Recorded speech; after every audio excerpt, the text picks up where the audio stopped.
खेल होते हैं, जीत और हार, जीत और हार। अच्छा, कोई टीम हो, इंडिया मतलब इंडियन टीम है, और हर मैच जीते, हर मैच जीते, हर मैच जीते, हर मैच जीते, तो उसका सब स्वाद खत्म हो जाएगा, जीत का स्वाद। बीच बीच में कोई कोई मैच हारता रहे, ये खेल का स्वाद है, खेल का मजा है। हर मैच जीतोगे तो आपका खेल का जो टेस्ट खत्म हो जाएगा, जो खेल का जो स्वाद मिलता है वो खत्म हो जाएगा सर। तो भगवान ने भी एक रण क्रीड़ा किया था युद्ध के मैदान में। क्या किया? इंद्रजीत कर आप बंधायो। इंद्रजीत जब मेघनाद आया ना, ऐसा ऐसा बाण चलाया, नागपाश वगैरह, लक्ष्मण जी को तो बेहोश कर दिया और राम जी को बांध के डाल दिया। नागपाश में बांध के राम जी को लुढ़का दिया। राम जी बंधे पड़े, बंधे नहीं, मैंने अब ख्याल रखेगा, रण क्रीड़ा, युद्ध का खेल है ये राम जी का, कि खाली राम सबको मारते रहे, सबको मारते रहे, सबको मारते रहे, तो अरे क्या युद्ध, कोई युद्ध है, कोई युद्ध है। राम का तो बाल बांका नहीं हुआ, राम जी को एक चोट भी नहीं आई, राम जी तो गिरे भी नहीं। अरे भगवान थे, कैसे गिरते? और भगवान भगवान बन के नहीं आए हैं संसार में, लीन मनोज अवतार। और मनुष्य जीवन का स्वाद पूरा तभी आएगा जब जीत और हार दोनों दोनों। आपने गाना सुना होगा, जिंदगी प्यार का गीत है, ठीक है, और जिंदगी गम का सागर भी है। दोनों बातें इसमें है लाइन में। मैं क्या सुनाऊं क्या? सेठ जी जो कहो करे। जिंदगी, देखिए दो परिभाषाएं, जिंदगी प्यार का गीत है, इसे हर दिल को गाना पड़ेगा। जिंदगी प्यार का गीत है, जरा गाओ बहनों भाइयों।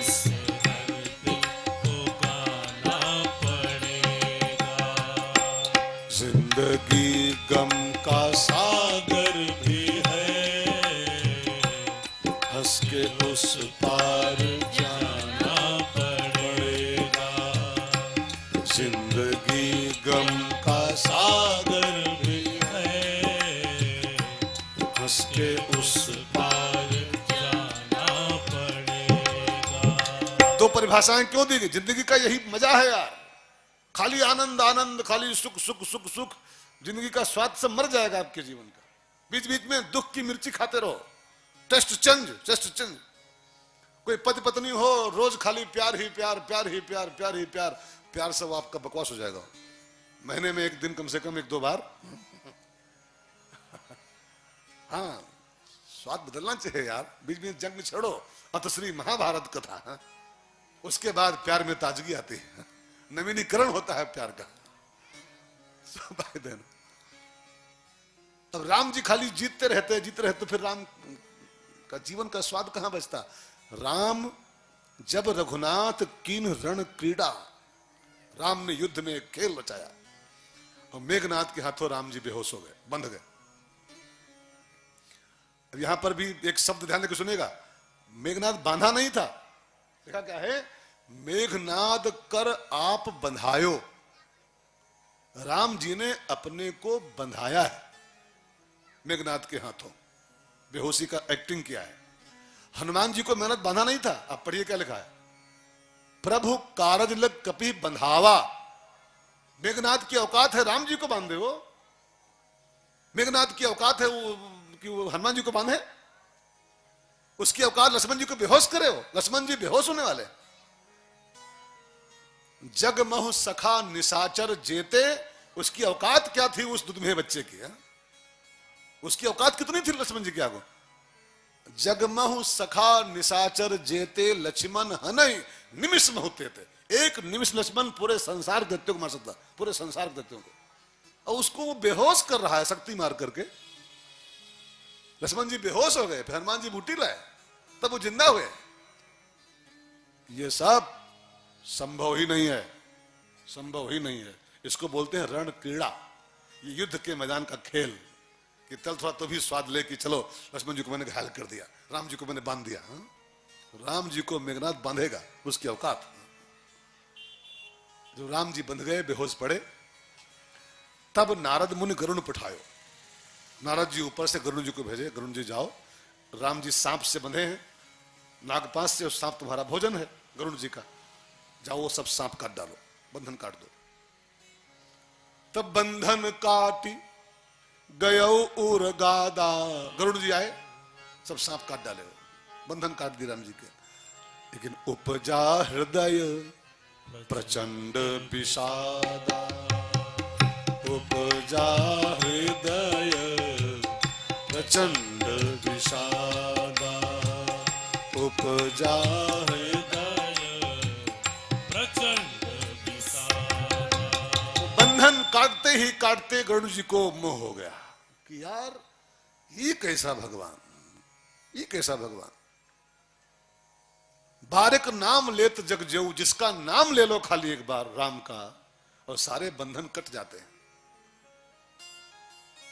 एक बार राम कह दो सारे बंधन कट गए। वो राम जी पड़े हैं ये, उनका बंधन मैं काट रहा हूं, ये कैसे भगवान। मैंने अभी आपसे कहा था गरुड़ जी कोई सामान्य पक्षी नहीं है, कृष्ण का अंश है, भगवान के वाहन है नारायण के, लेकिन लीला को देख के वो भी चक्कर काट गए। भगवान की सगुन लीलाओं को देख करके अच्छे अच्छे अच्छे अच्छे, ब्रह्मा की चार चार खोपड़ी हैं, लेकिन वत्स लीला जब भागवत में हुई ना, बछड़ा लीला वो माखन वाली, ब्रह्मा जी चार खोपड़ी के मालिक चक्कर काट गए कि भगवान नहीं। ग्वाल वालों से मांग मांग खा रहा है, मुंह से निकाल निकाल, ये कैसा भगवान, छी डर्टी बॉय है। चार खोपड़ी का आदमी ब्रह्मा, और लीला देख के भगवान की वो चक्कर काट गया। सती महादेव की पत्नी जगजननी भवानी और राम को दंडक वन में विलाप करते देखा, इतनी जगजननी मैया सती मैया चक्कर काट गई। भगवान कैसा, नारी विरह में रो रहा है, ये कैसा भगवान। गरुड़ जी भी इतने प्रभावशाली होने के बाद भी उपजा हृदय प्रचंड विषादा, प्रचंड मोह उनको हो गया, विषाद हो गया कि ये भगवान नहीं है, मैं कुछ गड़बड़ कर ये भगवान हो ही नहीं सकता। जिसका बंधन मैं काटूं, कैसा भगवान। अब वो बीमारी उनको हो गई है। ध्यान देना भाई बहनों, संशय को हमारे यहां माना गया है सर्प। संशय को, आप इस चौपाई को ध्यान देकर सुनेगा, संशय सर्प ग्रसो मोहिताता, संशय एक प्रकार का सांप है। सती को ही सांप काटा था, ब्रह्मा को ही सांप काटा, और गरुड़ जी को वही सांप काट लिया। संशय सर्प ग्रसो मोहिताता, संशय के सांप ने डंक मार दिया कि ये भगवान नहीं। गरुड़ जी बहुत होशियार हैं, वे तुरंत वैद्य के पास भागे। सांप काटे तो फिर देर मत करो, फौरन डॉक्टर के पास जाओ। जो जो देर करोगे जहर का असर फैलता जाएगा। अब इस संशय आत्मा विनश्यति, फिर इंसान की नाश हो जाएगी संशय से ही। सती मैया के बगल में वैद्य थे, वैद्यनाथ शंकर जी बगल में थे, लेकिन वो बोली नहीं मुझे सांप ने काटा, मुझे संशय हुआ है। अब बोली नहीं, रोग को छिपा ले गई, तो बस सती मैया को मरना पड़ गया, मरना पड़ा विनश्यति। लेकिन गरुड़ जी को जो संशय के सांप ने काटा, वो पट भागे, तुरंत भागे वैद्य के पास। अब डॉक्टरों की कुछ श्रेणियां होती है भाई, डॉक्टरों की श्रेणियां होती हैं, आप सब जानते होंगे। वो झोला साहब डॉक्टर, फिर आरएमपी, फिर बीएमएस, फिर एमबीबीएस, फिर एमएस, फिर एमडी होते ना। तो इंसान शुरू करता है कहां से जानते हो? आपको सबको पता होगा, एमबीबीएस के पास एकदम नहीं जाता है वो शुरू करेगा वो नीचे से ही, नीचे से। फिर जब नहीं फायदा होगा आगे बढ़ जाएगा, नहीं होगा तो फिर लखनऊ जाएगा, फिर नहीं होगा तो पीजीआई जाएगा, फिर नहीं होगा तो एम्स जाएगा। तो गरुड़ जी को जो सांप ने संशय ने काटा, गरुड़ जी भागे, और सबसे पहले उनको एक वैद्य मिला, एक डॉक्टर। उसका नाम क्या है लिखा हुआ, पढ़िए। व्याकुल गयो देव ऋषि पाही, व्याकुल गयो देव ऋषि पाही, कहे सी जो संशय निज मन माही, कहे सी जो संशय निज मन माही। नारद जी के पास आया देवर्षि नारद जी, बाबा मुझे संशय हो गया है, मुझे मोह हो गया कि मैं जिसका बंधन मुझे काटना पड़ा वो कैसा भगवान, मुझे भ्रम हो गया। आपके पास की दवाई है? नारद जी ने कहा भैया, जो विश्वमोहिनी के चक्कर में पड़ के खुद नाच चुका है एक बार, हाँ, विश्वमोहिनी को देख के वो हमारी फजीहत हुई थी, हाँ, ऐसा डांस कराए थे भगवान हमको। जो स्वयं माया ग्रसित है वो आपकी माया कैसे दूर कर पाएगा? लेकिन मैं तुमको एक वैद्य के पास भेज रहा हूं, उनके पास जाओ। मेरे पास इसकी दवाई नहीं है, मैं खुद ग्रसित हूं इस बीमारी से, कई बार नाच चुका हूं बंदर बन करके, मरकट बदन भयंकर दे, हरी माया से ग्रसित होकर मैं बंदर बन चुका हूं एक बार, तो मैं क्या ठीक कर पाऊंगा? ऐसा करो, तुम एक आदमी के पास जाओ, वो 4 वेद के रचयिता हैं, जिनके मुख से 4 वेद निकलते हैं और राम नाम के विशेष महिमा उनको जानते हैं। तुम सीधे ब्रह्मा जी के पास जाओ। चतुरानन पहि जाओ खगेशा,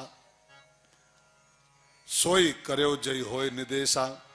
ब्रह्मा के पास जाओ, वो 4 वेद के पंडित हैं, 4 मुख जो ब्रह्मा जी के, वो 4 वेद के प्रतीक माने गए मित्रों। ब्रह्मा के 4 मुख खाली मुख कपड़ी नहीं है, वो ब्रह्मा जी 4 वेदों के प्रकांड ज्ञाता हैं, स्पेशलिस्ट हैं वेदों के, परम गुरु हैं, गुरु ब्रह्मा। उनके पास जाओ, इलाज होगा तुम्हारा। ब्रह्मा के पास आए, तब खगपति बिरंच पहि गयौ। ब्रह्मा के पास आए गरुड़ जी। नई कथा इस बार है, थोड़ा ध्यान लगाइएगा, वो धनुआ नहीं टूटेगा इस बार, कि धनुआ टूट रहा है। अब की बार उत्तरकांड हम लोग कहां कहते हैं? मैंने कहा ना, 18 साल में पहली बार कह रहा हूं ये चरित्र, पहली बार ये चरित्र जो गरुड़ जी का है, फर्स्ट बार मौका दिया है चोरी वालों ने। इस बात के लिए चोरी वालों के लिए मेरी ओर से जोरदार ताली है। एक व्यास को पहली बार मौका दिया गया कि तू गरुड़ की कथा बोल। राम कथा तो सब बोलते हैं, लेकिन भुसुंडी कथा, गरुड़ कथा, ये पहली बार मैं कह रहा हूं जीवन में। तब खगपति बिरंची पहि गयौ, तब खगपति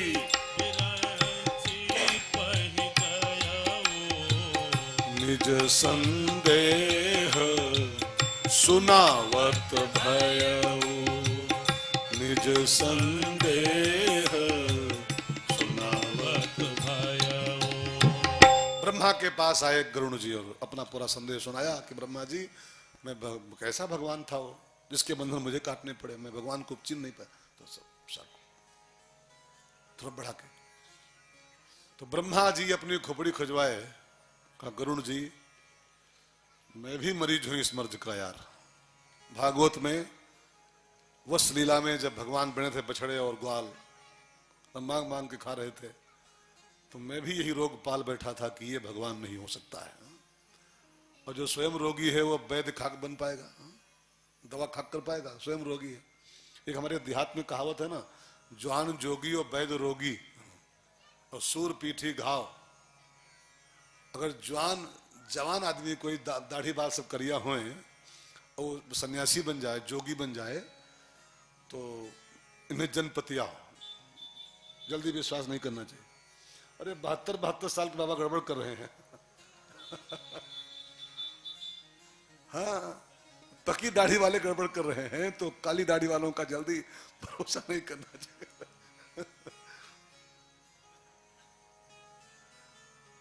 जवान जोगी और वैद्य रोगी, बोर्ड लगा हो MBBS MS और स्वयं भर्ती हो,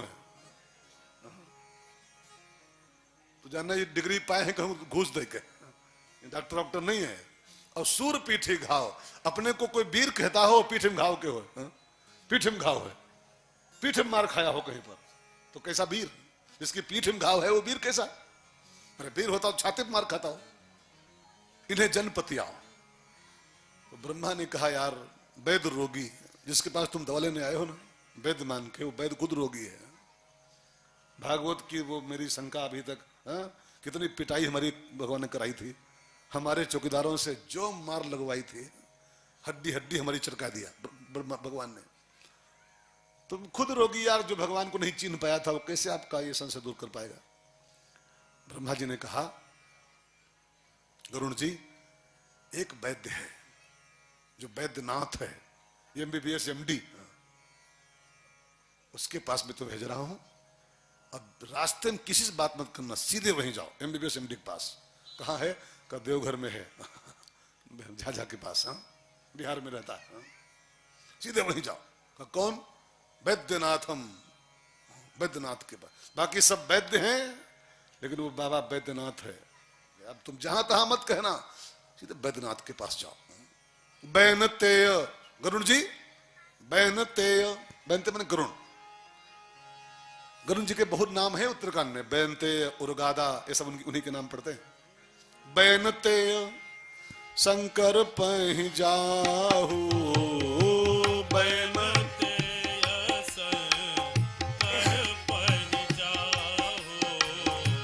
तात अनत पूछहु जन काहू, तात अनत पूछहु जन काहू। गरुण जी तुम बिल्कुल सीधे टिकट लो तत्काल झारखंड का, बिहार का, और वैद्यनाथ के पास जाओ।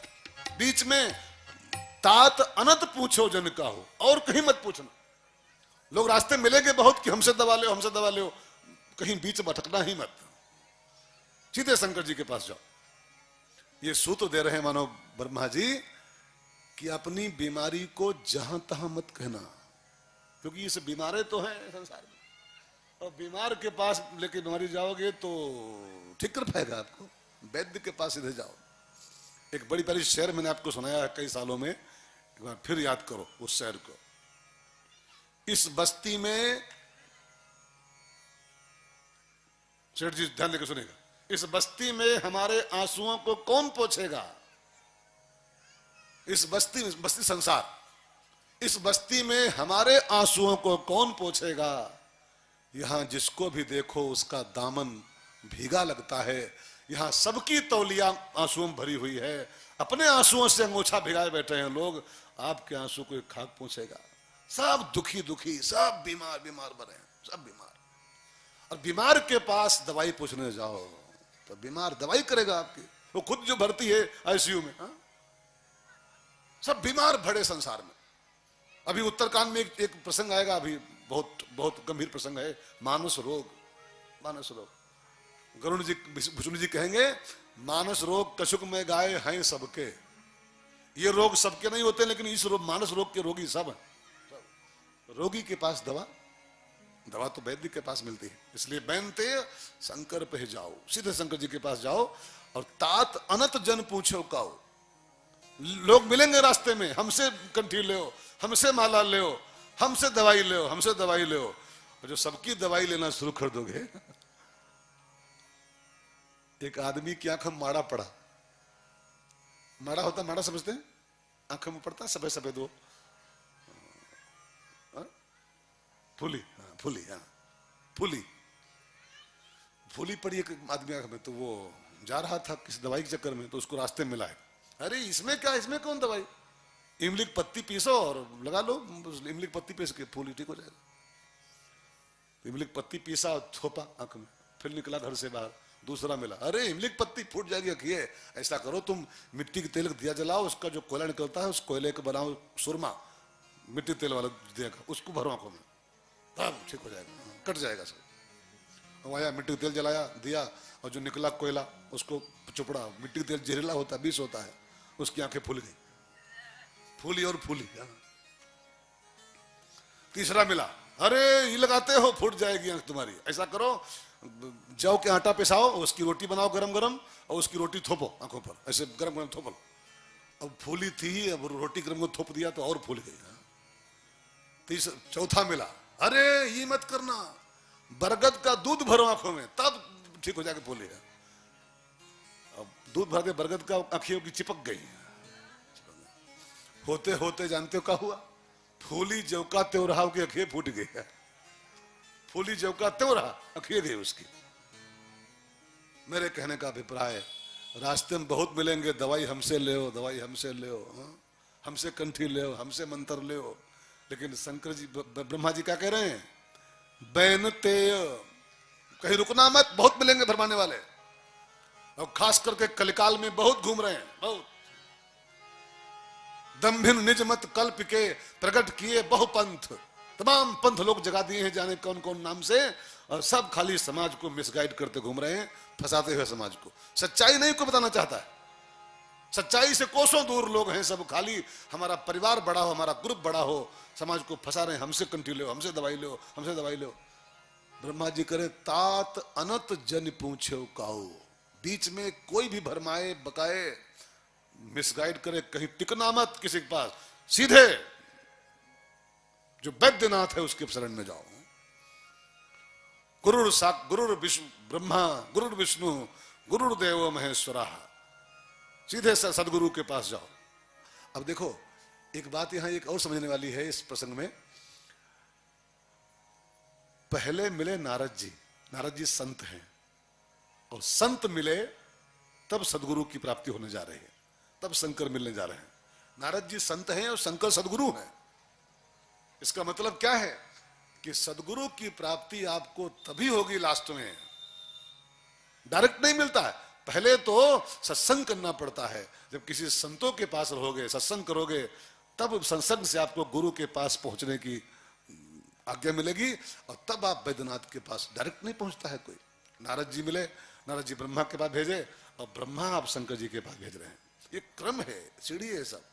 प्रथम भगत संतन कर संगा, पहले संतों की संगत करोगे, तब चौथी भक्ति आएगी गुरु पद पंकज सेवा, वो नंबर 4 पे मिलता है। संतों से यात्रा शुरू करोगे तब गुरु की प्राप्ति हो पाएगी। तो बैन ते शंकर पही जाऊ, और जब शंकर जी के पास गरुण जी पहुंचे, जिस समय, उस समय शंकर जी भी कहीं जा रहे थे। उनका मित्र है कुबेर। कैलाश और अलकापुरी, ध्यान देकर सुनेगा, एक चोटी पे कैलाश पर्वत है और उसके बगल में चोटी एक और है, उसमें अलकापुरी बसी है। अलकापुरी, वहां के राजा हैं कुबेर, रावण के बड़े भैया, और शंकर जी के बहुत क्लोज मित्र हैं, वो क्लोज सखा है कुबेर जी। तो शंकर जी अपने दोस्त से मिलने जा रहे थे, रास्ते में थे वो, और रास्ते में मिल गए वो गरुण जी। बाबा बाबा प्लीज, बड़ी दूर से आए हैं आपके नाम सुनकर, और आपसे दवाई चाहते हैं, हमारा रोग ठीक करो। तो गरुड़ शंकर जी को 3 बातें वहां पर अपनी पूरी बात बताई कि हमको संशय हुआ है, उसकी दवाई चाहिए, इलाज चाहिए। तो शंकर जी को लगा मेरे पास 3 समस्याएं हैं, मैं दवाई नहीं कर सकता हूं तुम्हारी।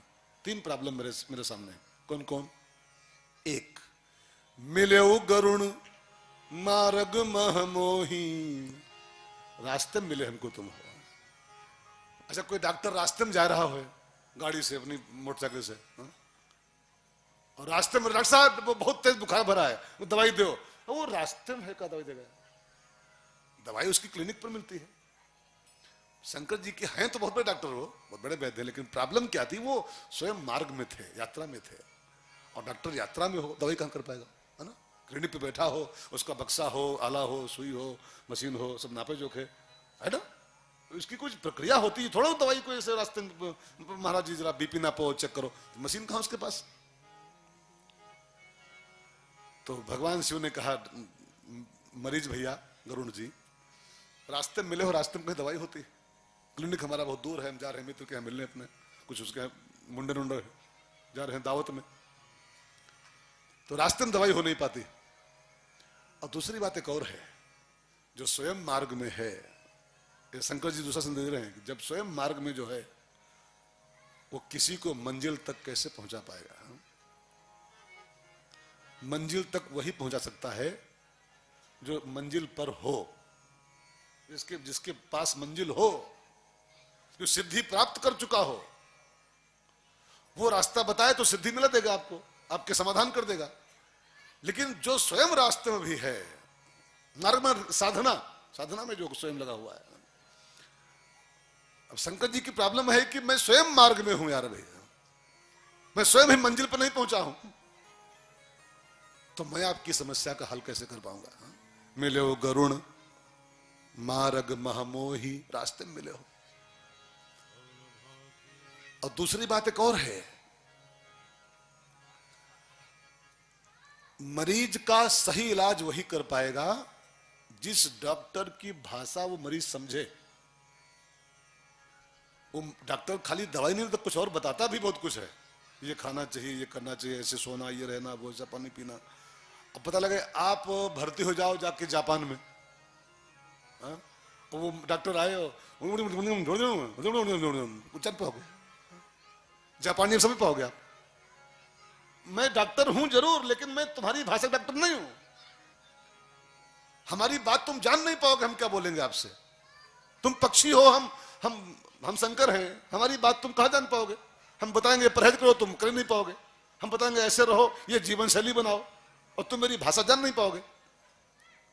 तो तुम ऐसा करो, एक वैद्य और है जो परम सिद्ध है, और तुम्हारी कास्ट का ही वैद्य है वो, जिसकी बात तुम जान पाओगे। शंकर जी की समस्या भी तो है ना, समुझे खग खग ही की भाषा,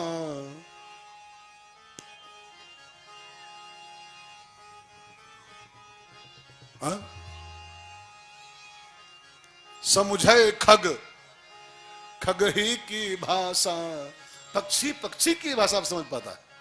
अच्छा, कोई तोता कौवा पालो, उसे कहो ए कौवा ले खाना खाओ, हाँ।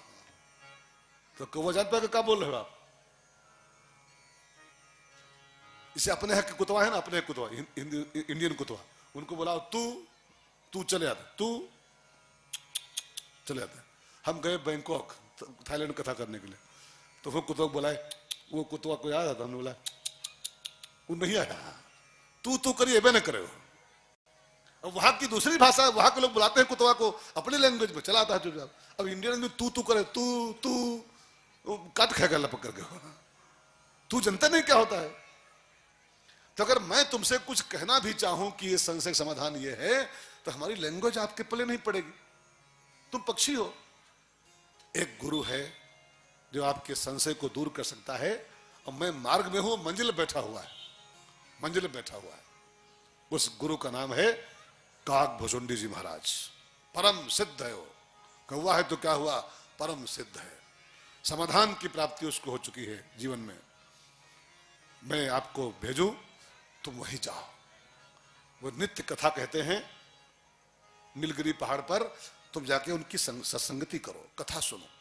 जानते हो गरुड़ जी, तब ही होई सब संशय भंगा, तब ही होई सब संशय भंगा, जब बहुकाल करिय सत्संगा, जब बहुकाल करिय सत्संगा, जब बहुकाल।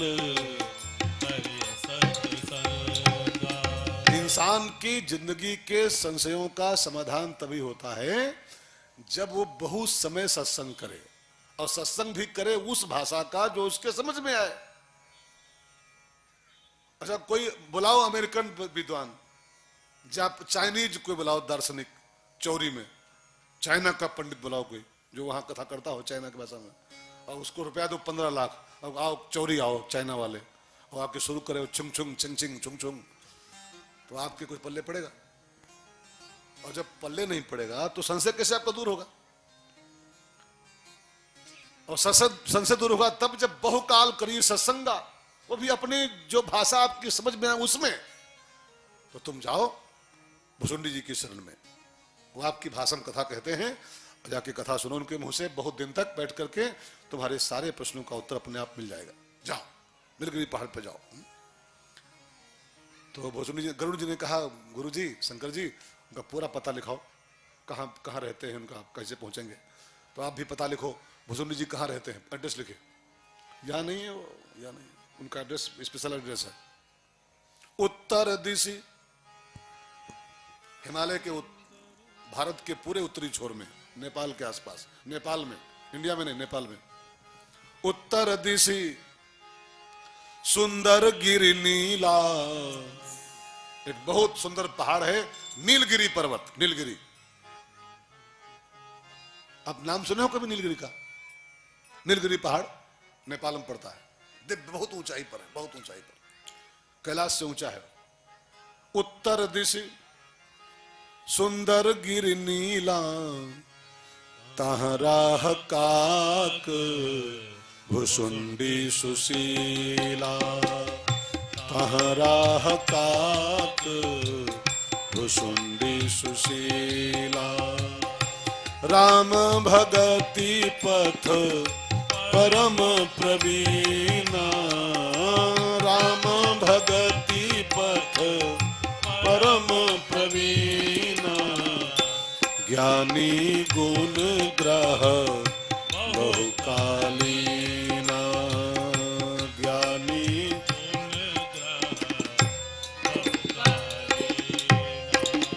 राम कथा सो कहाई निरंतर, राम कथा सो कहाई निरंतर, सादर सुनहि विविध विहंगवर, सादर नीलगिरी पहाड़ पर हिमालय में बुजुर्ग रहते हैं और नित्य राम कथा कहते हैं। वहां जाओ, तुम्हारी भाषा के वो है। एक बात और शंकर जी को लगा होगा कि ये पक्षीराज है, पक्षीराज गरुण, अब वो अधम पक्षी है, माने सबसे खराब पक्षी कौवा होता है संसार में, और इसको पक्षीराज होने का ईगो होगा, मैं पक्षी राजा गरुण, पक्षीराज गरुण, तभी इसका संशय और प्रबल हो रहा है। पक्षीराज जब अधम पक्षी की शरण में जाएगा, जो सबसे अधम पक्षी माना गया कौवा, और जब पक्षीराज अधम खग की शरण में जाएगा और उसके दंडवत करेगा चरणों में, तो सबसे पहला काम इसका अहंकार दूर हो जाएगा प्रणाम करते ही, और जब अहंकार मिटेगा इसका, तब सत्संग इसके पल्ले पड़ेगा, तब इसका समाधान होगा। इसलिए भगवान ने जानबूझ के भेजा है, तो कौवा की शरण में जाओ, पक्षीराज जी कौवा के पास जाओ, तब आपका पहले ईगो खत्म हो, ईगो खत्म हो, तब ये कथा भागवत पल्ले पड़ती है। जिसके अंदर ईगो है वो कथा भागवत सुनने भी बैठ जाएगा, सुन नहीं पाएगा। सती मैया गई तो थी वो सुनने अगस्त के पास, सुन पाई कहीं? अहंकार लेके बैठी, सुन नहीं पाई। तो तुम कौवा के शरण में जाओ, वो राम कथा नित्य कहता है, सुनो जाके। अब यहां पर मुझे आपसे एक बात कहनी है, इस चौपाई में एक बहुत बढ़िया सूत्र छिपा हुआ है, राम कथा सो कहाई निरंतर, वो नित्य राम कथा कहता है वो पक्षी भुसुंडी, लेकिन राम कथा कहने वाले के अंदर कुछ बातें होनी चाहिए। इस चौपाई में राम कथा वाचक के कुछ लक्षण बताए गए। भुसुंडी राम कथा कहते हैं, भुसुंडी जी, उनमें इतनी बातें हैं तब वो राम कथा कहते हैं। जिसमें इतनी बातें हो ऑलरेडी, उसको इस चौकी पे आने का अधिकार है, उसकी कथा ही समाज का संशय दूर कर सकती है, और नहीं तो दूर नहीं कर पाएंगे। प्रोग्राम हो जाएगा, कार्यक्रम हो जाएगा, संशय समाधान नहीं होगा, उत्तर नहीं पाओगे एक भी। तो कथावाचक में गुण कौन कौन होने चाहिए, इस चौपाई में आप ढूंढो। पहला लक्षण, तहाँ राह काग भुसुंडी सुशीला, कथावाचक काग भुसुंडी जी है, और कथावाचक का लक्षण नंबर 1 होना चाहिए, कथावाचक बहुत सुशील होना चाहिए, सुशीला। जो सुशील नहीं होगा उसकी कथा समाज पे बोझ बन जाएगी, वो श्रोताओं को ढंग से व्यवहार नहीं कर पाएगा। जो अपने को माने कि I am Ramayanacharya, Bhagavatacharya, I am Shankaracharya 1008, तो आप उसकी निगाह में आप 2 कौड़ी के आदमी हो गए, खाली बस 2 कौड़ी, अरे 2 कौड़ी के गृहस्थ संसारी, नरक में जा रहे हैं सब ये। जो सुशील नहीं होगा वो ठीक से श्रोताओं का आदर नहीं कर पाएगा। जबकि सच्चाई यह है कि पूज्य वक्ता नहीं होता है, पूज्य श्रोता होते हैं। आदर वक्ता का हो रहा है, वो ये हिंदुस्तान की गरिमा महिमा है। बाकी आदरणीय वक्ता नहीं होता है, आदरणीय श्रोता होते हैं। आप सब इतनी बड़ी संख्या में आते हो, पंडाल छोटा कर देते हो, तभी रमेश भाई गरिमा है सब कुछ। वो महाराज जी आते हैं, क्या क्या भीड़ होती है। अब महाराजों की मैं बताऊं आजकल कमजोरी समझ के आ गई। अब आजकल महाराज जी कैसा बोल रहे हैं, क्या तत्व दे रहे हैं, समाज का के हित में क्या क्या कर रहे हैं, इस पर अब निगाह नहीं जाती किसी की। अब निगाह होती है खाली भीड़ पर। क्या व्यास जी आए थे, हाँ 1.5 लाख की भीड़ थी, 1.5 लाख लोग थे, 1.5 लाख की। क्या पंडित जी आए थे, हाँ? अब पंडित जी क्या दे गए समाज को, कुछ नहीं दिए, कुछ नहीं दिए, खाली नाच गा के दाल भात खा के चले गए। लेकिन लोगों की अब थिंकिंग हो गई है कि जो जितनी बड़ी भीड़ इकट्ठा कर पाए ना, उतना बड़ा ब्यास माना था कि अरे क्या ब्यास जी, क्या भीड़ इकट्ठा थी। हाँ? पंडाल खचाखच फूलता और पंडित जी खाली पर डांस कराए, खाली दे डांस और दे डांस और दे डांस, डांस कराए और डांस करा के भीड़ जमा कर दे नाच गा करके, तो समाज कहता है कि बड़े अच्छे पंडित जी आए हैं। और जो भले वेदांत बोल रहा हो, एक से एक तत्व निकाल के साथ दे रहा हो, लेकिन बैठे हो खाली 25-26 आदमी, अरे बेकार पंडित जी, वो कहां कहां से वेद पुराण मत मत के लाता है, एक से एक वेदांत तात्विक चिंतन समाज को देने की कोशिश कर रहा है, लेकिन भीड़ ना हो, अरे दो एक वड़िक पंडित जी जाने का वेद वेद वेद वेद वेदांत। 25 लोग खाली बैठे थे, पंडित जी कोई थे, 25 लोग बैठे थे खाली। अब आयोजकों की और समाज की थिंकिंग बदल गई है। आप समाज के लिए क्या दे रहे हो मेरी भलाई से, आप बस भीड़ लाओ, खाली भीड़ इकट्ठा करो, नाचो गाओ, चाहे तुम नंगा नाच करो। अभी कई मोबाइल पे मेरे मैसेज आते हैं, वीडियो वगैरह, कई की कथावाचिकाएं हैं जो यहां खड़े होकर डांस करती, इस पे उठ के, इस पे खड़े होके गद्दी पर, और जो मटकती हैं अब वहां तो भीड़ होगी होगी होगी होगी। जो कथा नहीं डांस दिखाए वहां तो भीड़ होगी। बुलाओ सपना चौधरी को चोरी में, हरियाणा से आती है सपना चौधरी, बुलाओ, अभी 10-20 मर जाएंगे इसी में। हमारे भीड़ के यहां से लेके वहां चौराहा जम हो जाएगा पूरा। भीड़ तो डांस में ही होती है भाई बहनों, लेकिन समाज की थिंकिंग हो गई है, जो पंडित जी भीड़ जमा कर दे वही पंडित बढ़िया। बढ़िया बात कह रहा है वो बढ़िया नहीं है, भीड़ लाए वो बढ़िया, साफ सी बात है। तो भुसुंडी जी सुशील कथावाचक है। सुशील वही है जो श्रोताओं का आदर करे। मैं नहीं, आप सब आदरणीय हो, आते हो तो व्यास गद्दी की गरिमा बढ़ती। व्यास आपके बहाने कुछ बोलता है। हमें लोग चौरी ना होती तो ये सब कथा नहीं कह पाते। कई जगह हम लोगों को डर लगता है कि क्या सुनाए इनको हम, भैंस के आगे बजाओ क्या, भैंस खड़ी पकड़ावे तो भैंस के आगे बजाओ बीन, तो उसके क्या असर पड़ने वाला है। अब चौरी में उत्तरकांड कह रहा हूं, अभी हमारे पांडे जी बोल रहे थे बिहार में कथा में, महाराज जी हमने कहा पांडे जी बहुत डर लग रहा है, उत्तरकांड कैसे लोग, कह नहीं वो चौरी बहुत मजे से होता है, सब मजे से होता है, आप चल आराम से कहो। लंका कांड सुन लिया तो उत्तरकांड में क्या है? तभी कह रहा हूं, आपको पाके ही कह पा रहा हूं, आपके ऐसे श्रोता ना मिलते तो मैं उत्तरकांड किसको सुनाता? तो सम्मानित आप हो कि हम हैं। लेकिन जो सुशील वक्ता होता है वो जानता है कि हमारी सारी गरिमा महिमा जो है इन्हीं लोगों से है, वो श्रोताओं का आदर करता। आइए भगवान, आइए आइए पहुंच बैठिए। मक्खनबाजी के तौर पर नहीं, लेकिन श्रोता आदरणीय होते हैं, सम्माननीय होते। तो वक्ता के लक्षण नंबर 1 काक भुसुंडी,